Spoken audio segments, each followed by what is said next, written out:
दोस्तों उर्दू ग्रामर का तीसरा लेक्चर आज हम स्टार्ट करते हैं। क्वाइट से स्टार्ट किया था हमने, सर्फ पे आए, मौजू पे, कलिमा पे, इस्म पे, इस्तेमाल, फिर इसमें मारफा। ये इस्म के मतलब तीन देखी थी ना हमने, मानी, बनावट और इस्तेमाल। तो इस्तेमाल के अंदर इसमें मुआरफा आता है। आज जो है हम पढ़ते हैं इसमें मुआरफा को। ठीक है, इसमें मुआरफा जो है इसकी चार अकसाम है, वो हम अभी पढ़ते हैं। एक है इसकी इसमें अलम। ठीक है, इसमें अलम, इसमें मारफा की वो किस्म है जिसके अंदर जो है ना कोई ख़ास नाम जो है वो आता है। तो इसमें अलम को अगर हम पढ़ेंगे तो वो एक कोई ख़ास नाम होगा, कोई भी ख़ास नाम होगा ना, उसको इस्म या ग्रामर की रूह से हम कहेंगे ये इसमें अलम है। दूसरे नंबर पे आ जाएगा इसमें ज़मीर। इसमें ज़मीर क्या होता है? इसमें ज़मीर होता है बेसिकली प्रोनाउन। प्रोनाउन तो आपने पढ़ा होगा ना, यानी कि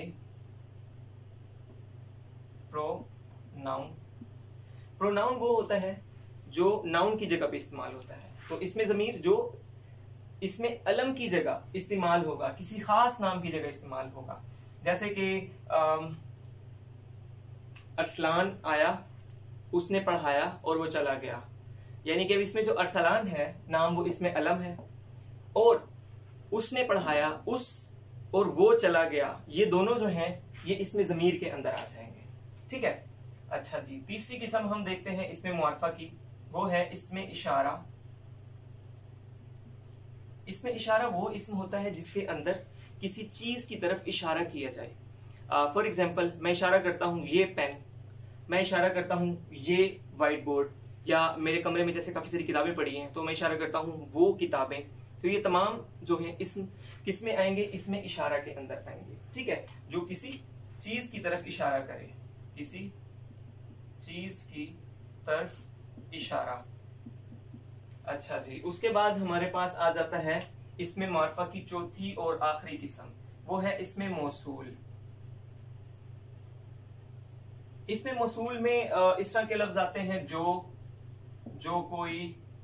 ठीक है, ये बेसिकली जो इसमें मौसूल है ना, ये अलग से कोई मानी नहीं शो करता, नहीं पता चलता इससे कि क्या मतलब है। अब मैं आपको एग्जांपल देता हूँ, जैसे कि मुझसे कोई एक शख्स मिलने आया और मैं किसी को बता रहा हूँ, मैं कहता हूँ कि वो लड़का जो कल मुझसे मिलने आया। अब इसमें जो है ना वो इसमें मौसूल है यहाँ पे। तो इस तरह ये जुमले के अंदर तो मानी जो है वो वाज़ेह कर देता है, वैसे इसका नहीं होता। अब हम आगे देखते हैं इसमें अलम। इसमें अलम की मजीद कितनी की अकसाम हैं? 5 अकसाम हैं। तो वो हम देखते हैं। नंबर 1, सबसे पहले आ जाता है इसका खताब। अच्छा जी, खताब क्या होता है?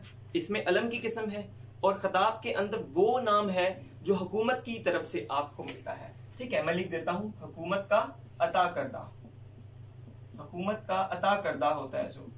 फॉर एग्जाम्पल, इसमें जैसे कि बड़े सगीर में मुख्तलिफ खताब मिलते थे, शमसुल उलमा, खान बहादुर। ठीक है, सर का खताब मिलता था, जैसे कि सर सैयद अहमद खान है। ठीक है, बेसिकली सैयद अहमद खान है, उनके साथ सर लग गया। इसी तरह अल्लामा इकबाल को भी सर का खताब मिला हुआ है। अच्छा, दूसरा जो है खताब के बाद आता है हमारे पास लकब। लकब इसमें अलम की वो किस्म है जिसके अंदर कोई खूबी बयान की जाती है। ठीक है, तो खूबी की वजह से वो लकब बन जाता है। जिस तरह मूसा, हजरत मूसा अलैहिस्सलाम का लकब है कलीमुल्लाह। उनकी खूबी थी कि वो अल्लाह ताला से बातें कर सकते हैं, कलाम कर सकते हैं, इसलिए मूसा कलीमुल्लाह बन गया। अच्छा, इसके बाद जो है इस तरह के और भी कोई एग्जांपल्स हो सकती हैं, जैसे कि ईसा रूहुल्लाह है, हज़रत मोहम्मद सल्लल्लाहु अलैहि वसल्लम हबीबुल्लाह है, और काफ़ी एग्जांपल इस तरह की हो सकती हैं। अच्छा, तीसरे नंबर पे हम देखते हैं लकब के बाद हमारे पास आ जाता है तखल्लुस। ठीक है, अच्छा जी, तखल्लुस क्या होता है? तखल्लुस वो इसमें अलम की किस्म है जो शायर हजरात यूज़ करते हैं। शायर जो है ना, जब कोई शेर बोलता है ना, तो शेर के आखिरी को गज़ल के आखिरी शेर के अंदर वो अपना नाम लेता है, उसको तखल्लुस कहते हैं। जो जैसे कि मिर्ज़ा असदुल्ला खान गालिब हैं, ये अपने नाम के साथ पहले असद लगाते थे और बाद में इन्होंने जो है वो गालिब लगाना स्टार्ट कर दिया। जैसे कि वो कहता है ना, हर एक बात पे कहते हो तुम कि तू क्या है, तुम ही कहो कि ये अंदाज़े गुफ्तगू क्या है, रगों में दौड़ते फिरने के हम नहीं कायल, जो आँख ही से न टपका तो फिर लहू क्या है। हुआ है शाह का मुसाहिब फिरे है इतराता, वगरना शहर में गालिब की आबरू क्या है। तो यहाँ पे जो गालिब है वो तखल्लुस के तौर पे इस्तेमाल हुआ है। तो ये इसका और भी मतलब शायर हैं, जैसे कि ख्वाजा हैदर अली आतिश है, वो आतिश यूज़ करते हैं। मोमिन खान मोमिन है, वो मोमिन यूज़ करते हैं।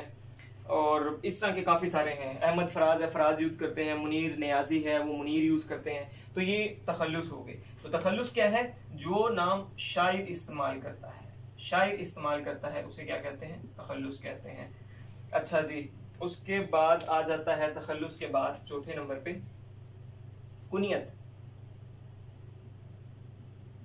कुनियत जो है ना, इसमें अलम की वो अक़साम, वो किस्म है जिसके अंदर बाप से, माँ से, बेटी से या बेटे से निस्बत शो की जाती है। ठीक है, जैसे कि एक शेर है, इब्ने मरियम हुआ करे कोई। इब्ने मरियम जो है ना, इसके अंदर वो क्या है? हजरत ईसा अलैहिस्सलाम का नाम लिया गया है, जो मरियम के बेटे हैं। तो इब्ने मरियम हुआ करे कोई, मेरे दुख की दवा करे कोई।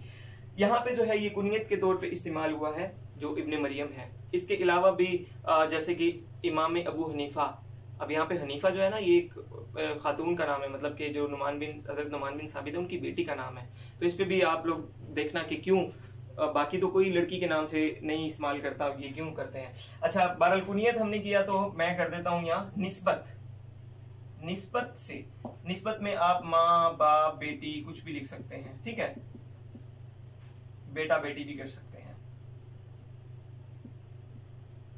जैसे हजरत उमर, हजरत उमर का क्या है?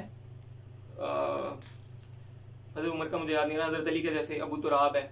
ठीक है। अच्छा, अभी 5वें नंबर पे हम देखते हैं, अगर व्हाइट बोर्ड आपको नजर आ रहा है तो 5वें नंबर पे है आखिरी उर्फ। उर्फ वो नाम होता है जो बचपन से ही ना आपका माँ बाप, वालिदैन या कोई आपका दोस्त प्यार से जो है वो रखते हैं, प्यार से आपको पुकारते हैं जिस नाम से। ठीक है, प्यार से पुकारा जाने वाला नाम।